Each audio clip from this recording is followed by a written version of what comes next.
D'accord. Papi. Oui, Simon.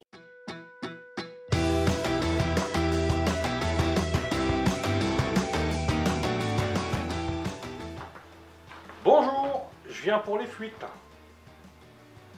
Ah mais vous n'attendiez pas un chauffagiste? Ah ben oui, c'est vrai que si c'est parce que vous payez trop de chauffage que vous m'avez appelé, oui, c'est pas un chauffagiste qu'il vous faut. Il faut qu'on parle d'isolation.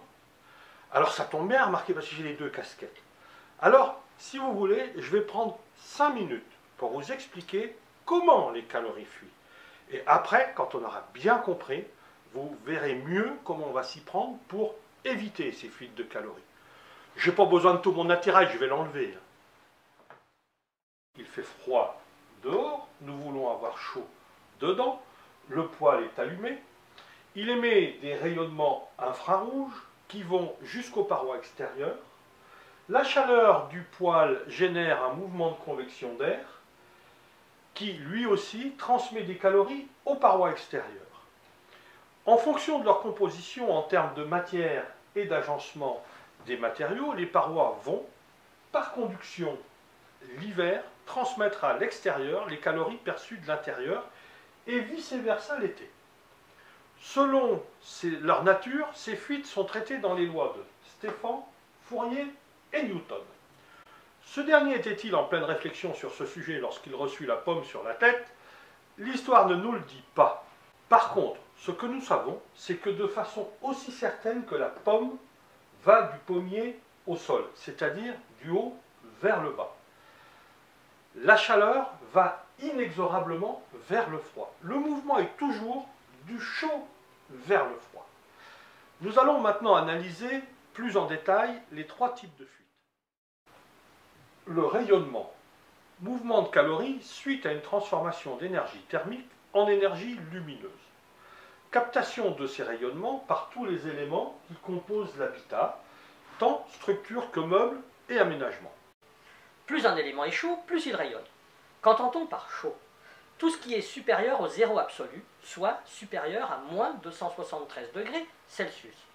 Autant dire que dans la vie courante, tout rayonne. Plus l'élément est chaud, plus il émet d'infrarouge, ce qui nous intéresse ici.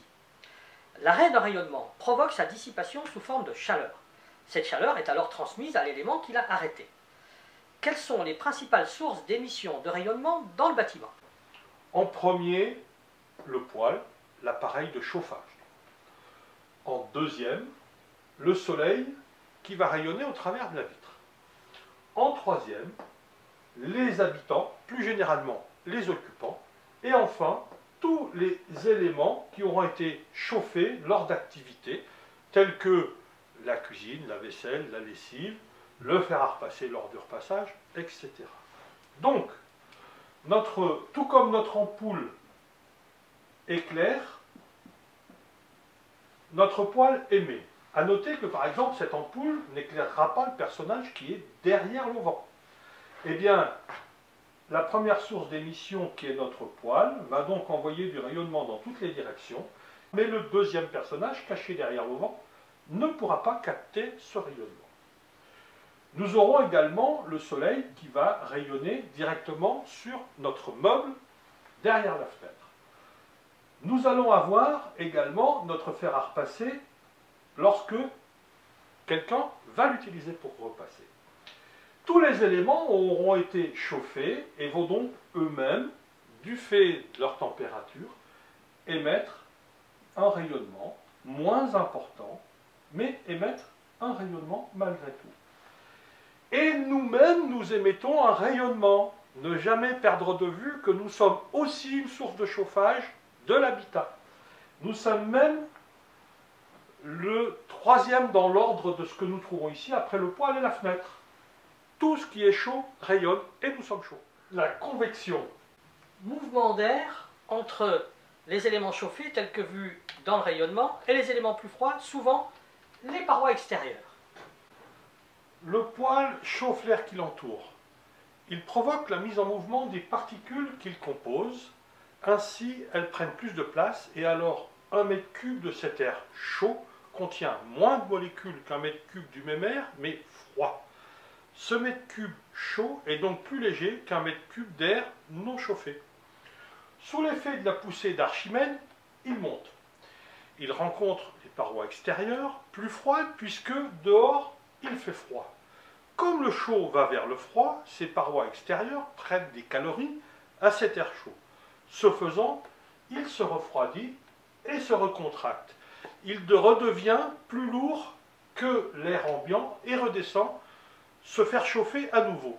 Voilà en toute splendeur ce que l'on appelle une convection. La conduction. Fuite par contact, mouvement des calories à l'intérieur des divers matériaux qui constituent la paroi et par contact entre eux.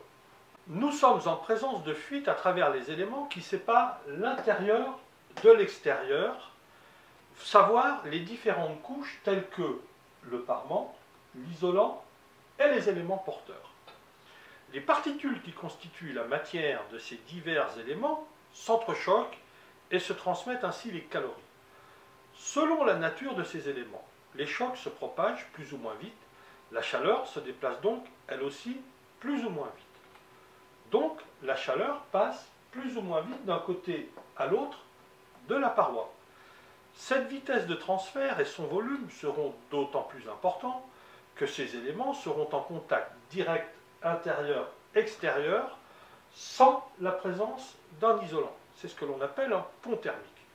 Exemple de pont thermique, balcon en béton, linteau de menuiserie, etc. Nous venons de dresser un bilan. Pas acceptable, reconnaissons-le.